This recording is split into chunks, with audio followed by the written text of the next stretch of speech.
Mob নাম দিয়ে আপনারা কি করছেন সেটা একটু বলি। আমি নুরুর ব্যাপারে দু একটা কথা বলি। আমার এই ভিডিওতে অনেক বাজেভাবে বলেছিলাম, অনেক কিছু ছিল, সেটা আনতে চাই না, ছোট করে একটু বলতে চাই।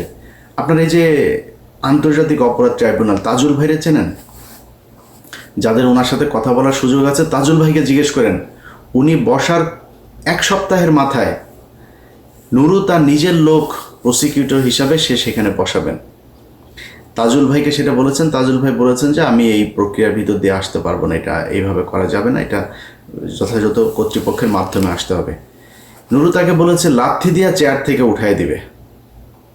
তাজুল ভাইয়ের সাথে কথা বললেন, তাজুল ভাই আমার জানাইলো, ভাই এই বেয়াদবের সাথে কথা বলতে পারবো না ভাই, এটা একটু দেখেন তো। আমি একটা পোস্ট করলাম ফেসবুক, আপনাদের যাদের মনে আছে নিশ্চয়ই আপনারা জানেন, যে নুরু তোমার 1 ঘন্টা সময় দিলাম, তুমি তাজুল হচ্ছে আমাদের কলিজা, তুমি কলিজায় হাত দিয়েছো, এরকম একটা পোস্ট করে তারপরে দিলাম। 15 মিনিটের মাথায় গিয়ে তাজুল ভাইয়ের সাথে গলাগলি করে একটা ফেসবুকে পোস্ট দিলাম, আমি আমার পোস্ট ডিলিট করে দিলাম, ঘটনা শেষ।